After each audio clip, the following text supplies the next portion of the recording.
Hello viewers, मैं astro sir से सुरेंद्र राय स्वागत करता हूं आपको अपने चैनल में और उम्मीद करता हूं कि आप बहुत ही बढ़िया होंगे।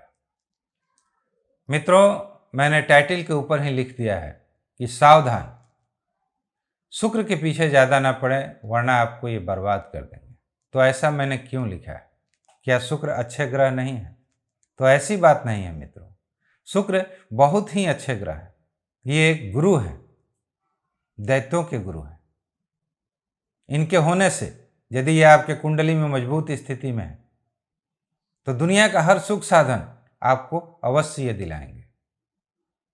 शुक्र लग्जरी के कारक है, भौतिक सुख सुविधाओं की ये वृद्धि करते हैं, ये प्लेजर देते हैं, ब्यूटी देते हैं। तो फिर क्या कारण है कि लोग शुक्र के पीछे ज़्यादा न पड़े? तो मैं इस राज को अवश्य खोलूंगा, लेकिन सबसे पहले हमें ये जानना होगा कि आखिर क्या कारण था कि शुक्र हमेशा से ये दैत्यों के ही गुरु रहे हैं, कभी भी ये देवताओं के गुरु नहीं हो सके, जबकि इन्हें एक गुरु की उपाधि मिली हुई थी। ये शुक्राचार्य हैं। देवताओं के गुरु हमेशा से बृहस्पति थे। तो क्या देवताओं को लग्जरी पसंद नहीं था? तो ऐसी भी बात नहीं थी। कुछ लोग ऐसा कहते हैं कि ये दबे कुचलों के सहारा थे। ऐसा उन लोगों को मानना था कि दैत्य दबे कुचले थे, इसलिए ये शुक्र उनका सहारा दे रहे थे। तो सच तो यह है कि ये भी बात नहीं है। राक्षस दबे कुचले कभी नहीं थे। हाँ, वे हमेशा मौका का अवश्य इंतजार में रहते थे और देवताओं से हार जाते थे, क्योंकि देवता हमेशा एक प्री प्लानिंग के तहत उनको हराया करते थे। देवताओं में इतनी शक्ति नहीं थी कि वे दैत्यों को हरा सके, क्योंकि इनका बल बहुत ज़्यादा था। लेकिन फिर भी वे अपने बुद्धि के बदौलत, प्री प्लानिंग के बदौलत उन्हें किसी न किसी तरह से मात दे ही देते थे। देवता ये जानते थे कि अगर दैत्यों का शासन हो जाएगा तो ये सृष्टि नहीं चल सकती है और उन्हें सृष्टि चलानी थी। तो खैर, ये बात तो अलग है। अब मैंने शुक्र के लिए ऐसा क्यों कहा, ये जानने के लिए सबसे पहले हमें देवताओं को समझना होगा, असुरों को समझना होगा।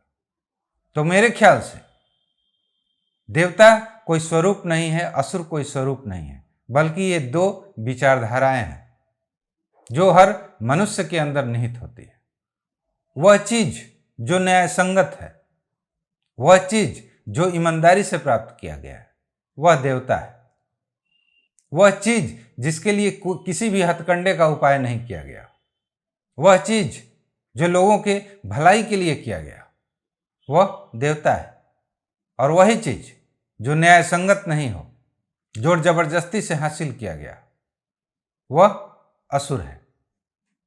जिसके लिए शॉर्टकट रास्ते अपनाए गए हैं, वह सब असुर है। तो यानी ये देवता कुछ नहीं है, असुर कुछ नहीं है, ये सिर्फ दो विचारधाराएं हैं। तो अब आप स्वयं से पूछ कर देखिए कि आप किन विचारधाराओं के साथ जाना चाहेंगे? असुर के विचारधाराओं के साथ जाना चाहेंगे या देवताओं के विचारधारा के साथ जाना चाहेंगे?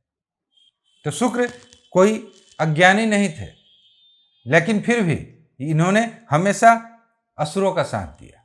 यानी ये जो असुर की जो विचारधाराएं थी, इसे इन्होंने सहर्ष स्वीकार किया है। तो इसका अर्थ क्या निकलता है? इसका मतलब क्या है? यदि आप शुक्र को अधिक प्रसन्न करते हैं तो क्या आसुरी शक्तियों को आप निमंत्रण नहीं दे रहे हैं? अवश्य निमंत्रण दे रहे हैं। लोग कहते हैं कि जब शुक्र बली होते हैं तो धन संपदा की कमी नहीं होती, लेकिन मैं ऐसा मानता हूं कि ऐसी बात नहीं है। शुक्र पैसे का जुगाड़ जरूर करते हैं, लेकिन खर्चे के लिए करते हैं। कुंडली का 12वां भाव शुक्र के लिए बहुत ही अच्छा माना जाता है। क्यों? क्योंकि 12वां भाव व्यय का होता है और शुक्र व्यय ही नहीं करते हैं, ये अपव्यय के कारक है। यदि मैं इस शब्द का इस्तेमाल करूं तो इसमें कोई अतिशयोक्ति नहीं होती। तो एक अपव्यय कारक ग्रह यदि व्यय में चला जाए तो निश्चित ही वहां पर वह कंफर्ट होगा। यानी शुक्र अगर आपकी कुंडली में अच्छे हैं तो आपको भौतिक सुख सुविधाएं तो देंगे, लेकिन ये यदि आप सोचिएगा कि मेरा बैंक बैलेंस भरा रहे तो ये नहीं हो सकता है। शुक्र जब जब भी गोचर में अच्छे होते हैं, जब जब भी महादशा में अच्छे होते हैं, तो आपको अब डरने की जरूरत है, क्योंकि यहाँ पर शुक्र आएंगे, बली होंगे, तो ये आपसे खर्चे कराएंगे और ये नहीं देखेंगे कि ये पैसे आपने भविष्य के लिए सेविंग करके रखा है। चलिए गाड़ी खरीद लेते हैं, कोई अच्छा घर प्रॉपर्टी खरीद लेते हैं, कोई सुंदर सा चीज़ लाते हैं घर में। तो इस तरह की इच्छाएं आपको जागृत होगी और उन इच्छाओं पर आप कंट्रोल नहीं कर सकते हैं जब शुक्र आपके बली हो जाएंगे। हाँ, इन सब चीज़ों को खरीदने के लिए पैसे की आवश्यकता होती है।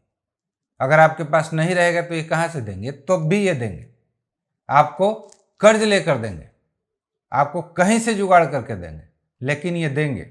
लेकिन डायरेक्ट रूप से शुक्र आपको धनवान बना देंगे, ये आप अगर सोच रहे हैं तो बहुत बड़ी भूल कर रहे हैं। क्योंकि धन अगर कोई ग्रह दे सकता है तो वह बृहस्पति देता है। जैसा कि आप भी जानते होंगे कि विष्णु के एक रूप को बृहस्पति भी कहा जाता है। यानी बृहस्पति को प्रसन्न करने के लिए आप विष्णु भगवान की पूजा कर सकते हैं। और धन के स्वरूप को लक्ष्मी माना जाता है और माता लक्ष्मी भगवान विष्णु की अर्धांगिनी है। तो धन वास्तव में बृहस्पति के पास है। ये धन को खींचते हैं खर्चे कराने के लिए, आपको लग्जरी प्रदान करने के लिए, आपको अय्याश बनाने के लिए। इसलिए मैं कह रहा हूं कि शुक्र को आप बहुत ज्यादा बलि मत कीजिए, क्योंकि शुक्र को यदि आप बलि करते हैं तो आप अपनी इच्छाओं पर कंट्रोल नहीं कर सकते। उसके लिए आप अपनी एफडी तोड़ देंगे, किसी प्रॉपर्टी को हटा देंगे अपनी इच्छाओं की पूर्ति के लिए, क्योंकि दिनों दिन आपकी जो इच्छाएं हैं वो बढ़ती जाएगी। भोग विलास की उत्कंठा भी आप में जागृत हो जाएगी। तो ये क्षणिक सुख शुक्र अवश्य देते हैं, लेकिन इसका परिणाम जो होता है वो बहुत अच्छा नहीं होता है।